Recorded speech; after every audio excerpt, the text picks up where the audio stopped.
2 words, Revo Fitness. Here's a few more. Simple, 24/7, reformer Pilates, body scanners, massage chairs, squat racks, free weights, pin and plate loaded equipment, no lock-in contracts, no bullshit. All of that and more from just $9.69 a week. That's surprisingly affordable. Join now at Revo Fitness Northbridge or download the Revo Fitness app. RevoFitness.com.au or find the Revo Fitness app in the App Store. Celebrating International Women's Day. That's the moment I shine. Yeah, with Natalie Locke. All of the girls. This is a little bit of an honour, but welcome the one, the only, Susannah Carr. I love coming here because you guys treat us so well. Well, that's because you are actual royalty. Well, we have our own coin. Well, we're not allowed to call it a coin. We have a medallion now. Amazing. That's Yeah. right. So this is celebrating 40 years It of you is. and Rick reading the news on Channel 7. It's a very long time. For a lot of people, it's more than their whole life. It is. And I mean, you've been doing appearances in shopping centres. You went to Joondalup and Coburn, and you had, people were queuing for hours just to get up close and to nab one of these commemorative medallions. And Talk to me what it was like. Well, it was incredible because when we got there, we weren't sure how it was going to go. Yes. We knew that people would be interested, and Taryn, our publicity guru, Yes. had told me on the phone on my way in that there was a bit of a crowd there, that they'd been at Joondalup. They'd been there since 8 a.m. And so when we got there was this huge snaking queue like an airport. Yes. And the people were so nice. Yeah. And the interesting thing is they were offered the chance of taking the medallion and going if they didn't want to stay around. Yes, But so they all could stayed. so they could take the medallion and go, but no, Yes. they wanted all a stayed, piece had of a Rick and photo. Sue. And Yes. we had some great things, like a Frenchman was there and he told us that his mum had learnt English by watching our news. So And then we met a girl from, I think it was somewhere like Bhutan or somewhere like okay. that. Yes, And there is a big Bhutanese population here in there Perth. is, Yes. huge. And she said that she had learnt English dramatically by watching the news. It was the Wow. one thing that she watched. And she said the reason was because we spoke so clearly. Yes. And it was easy for them to understand. And also we're full on face, so Yes. you can actually see them. But you don't think about No, things you like don't. that. No, The you impact don't. they have on the community in sort of small ways, Yes. but good ways. Can tell you, Sue, literally nobody tells us they've learned English from listening to us on the radio. It's never happened, and for a good reason. But I want to go back because you're a bit of a pioneer, really. To take us back to the beginning of your career. So more than 40 years, because you started reading the news at the ABC. I So did. it's just 40 years you've been at Channel 7. So Yes. talk to us about what it was like to be at the forefront. There weren't a lot of women reading, if any.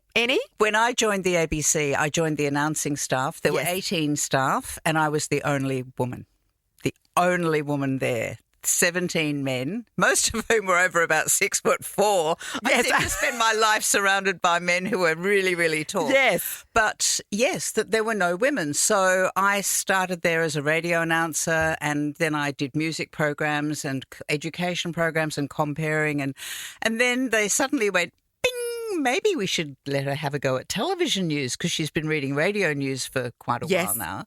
And they ummed and ahed about it as though it were something that people would find really hard to accept. I mean, it's really strange to talk about this now. I know, but this is the thing. It's not that long ago. It's not that long ago, and That it was really considered was discriminatory. Yes, it was considered groundbreaking to have a woman read the news on TV. And the best line was, but would people take it seriously? And it's like, well, no, what am I going to do? Just make it all up and not read different news for everybody It's not like else? you're giggling after every story, for goodness sake. It's extraordinary, isn't it? I mean, you must have thought, to quote Elle Woods in Legally Blonde, what, like it's hard? Because it's really just the news. You're really just reading it. And if you can read. You know what you're talking about and you can read. Yeah, that's right. That's pretty much it. And clearly you did a great job. But what was that? Do you know if there was a viewer backlash? What was the viewer's response to you doing it? There was a big viewer acceptance. People rang in and said it was great and they wanted to see more of it. And in those days you started with tiny little bulletins, little 5-minute regional bulletins or little mid-evening bulletins. Yes. You gradually got to do the big one, which always happened when someone got sick. Yes, yeah. It's the usual thing of getting your break that way, and that's what happened to me. And then they started to employ a few other female announcers who started to read television news as well. But it took quite some years. And by the time I left, I think there were about 5 or 6 female announcers. Yes. So you forged that path, and then I wasn't the first, though. During the war, there were a few females. Okay, I mean, obviously, that was a long time before. You mean the Second World War is the war you're talking about, right? Funnily enough, one of them had actually, and I mentioned this in the article that's in our magazine, one of them was a lady who had become an announcer during the war, and she retired when she was 70-something, a couple of years before I joined. And she was always considered this doyenne with this beautiful voice. Yes. And after I'd been at the ABC for about 2 to 3 years, she rang me one day, and her name was Phyllis Hope Robertson. And that's a lovely name, it's a isn't great name, isn't it? And she was very Phyllis Hope Robertson. Yes, too. She wore like twin sets and pearls and things. Perfect. And I said, Phyllis, how lovely to talk to you. I've been here quite a while now. I've always wanted to talk to you. And she said, oh my dear, I would have rung you earlier, but when you first started, you were so terrible that I didn't think I could. But now you've improved, and I feel I can talk to you. Which was thank you. Thank you, I think. Yes, I know. Wow. And I guess the fact that she was on during the war was because there was a shortage of men. Yeah, because women did all sorts of jobs that men did. Indeed. Yeah, working in factories and engineering jobs and the like. But then as soon as the men came back, it's like, oh, we don't need you anymore. Back to the kitchen. Pretty much so. Apart from Phyllis, because it doesn't sound like Phyllis would have done anything that Phyllis didn't want to do. I don't think What a terrifying woman! Amazing. She was incredible. She really was. Nova 937. Celebrating International Women's Day. 2 words, Revo Fitness. Here's a few more. Simple, 24/7, reformer Pilates, body scanners, massage chairs, squat racks, free weights, pin and plate loaded equipment, no lock-in contracts, no bullshit. All of that and more from just $9.69 a week. That's surprisingly affordable. Join now at Revo Fitness Belmont or download the Revo Fitness app. RevoFitness.com.au or find the Revo Fitness app in the App Store. Nova 937. Celebrating International Women's Day. Then you get the call from Channel 7, which would have been a big move for them at the time. Well, it was, because their news had gone to air at 6:30 and they wanted to go head-to-head with Channel 9. Mm-hmm. And they wanted a double-header lineup instead of a single reader. Yes. And at that stage, the ABC were toying with the idea of, well, they weren't toying with, they were planning to bring their news forward to 6:30 and mix news and current affairs together. And I thought, this is a really bad plan. I really just did not think it was a good idea. Because people like to get their news. Then if they want the exploration of it, they're happy to hang around afterwards. But you don't want a 1.5-minute news story and a 5-minute exploration. Sort of analysis. News story. So when 7 asked me to go to work for them, I thought, well, it's a good time. Yeah. It's a really good time. It's meant to be. It was. And I just got a good feeling the first time I got there, and it just settled in so well. Yeah. And did you have any sort of foresight when you first started there of how long you might be doing it for? Well, considering I'd never considered I was going to be a radio announcer or a TV newsreader to start off with. Because this isn't what you studied, is it? No, I'm supposed to be an architect. Something went horribly awry somewhere there. Something went really strange. Yes. I mean, my whole school life was Susannah's going to become an architect. Yes. And I qualified. I did do a qualification. I'm a qualified draftswoman, but I didn't go and do the university course because there was a very misogynistic dean at the time. It was very difficult. And so my university life was a bit sort of weird because I did a year of law, which was completely wasted. Yes. Because I learnt nothing. Yeah. And then I had to rejig my life. And then when this advertisement turned up to say radio announcers wanted at the ABC, I just thought, oh, why not? Let's see how we go. So God knows why. An ad in the paper? Yeah.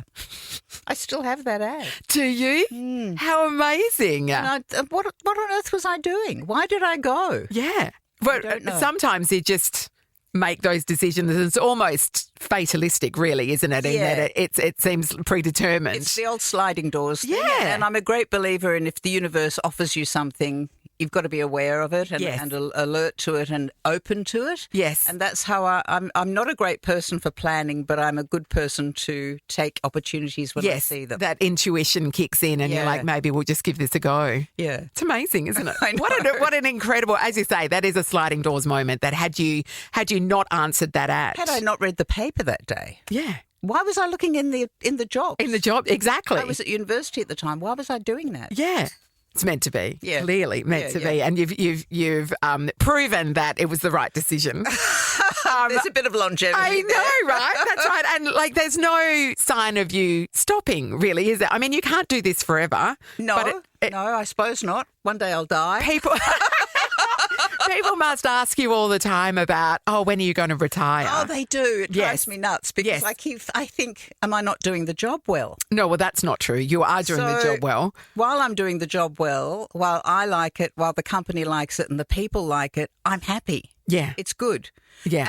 And I just love, you never stop learning. You Yes. never ever stop learning. You know Yeah. what it's like. You know, Yeah. if you're a news junkie and an information junkie, you just store it all away. You just read constantly. Do you, somebody who's always got their head in the news, do you sometimes despair at the state of the world? Like do you today?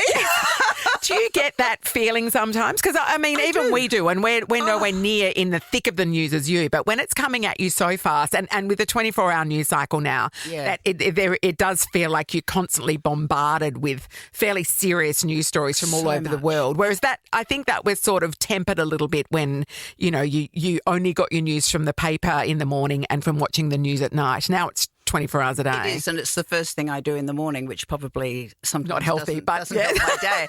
Yeah, But same. there's just so much going on, particularly Yes. in the world at the moment, Yes. that is incomprehensible. Yeah. And you despair of it. And sometimes I actually have to take myself away from it, and, Yes. and I have to go, you are an observer, you are an observer.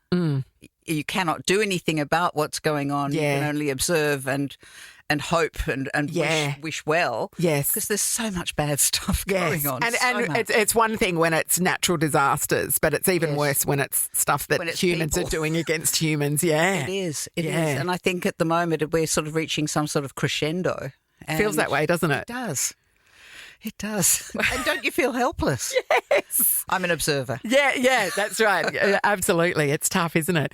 How do you relax? How do you get your mind out of that stuff? Well, it's funny talking to you on podcasts. I love podcasts, but Yes. of course I listen to a lot of current affairs podcasts, but Yes. I also listen to a lot of other stuff as well. Yes. Really interesting stuff. Like there's a great one called Cautionary Tales, which Yes. is amazing stories about weird things that have happened in the world. Yep. And the consequences. And it's amazing the things that you find yourself listening to on podcasts. It can be cooking, it can be traveling, Yes. it can be anything. So when I'm pulling myself away from news and current affairs, that's Yeah. sort of where I go. And at home, I cook.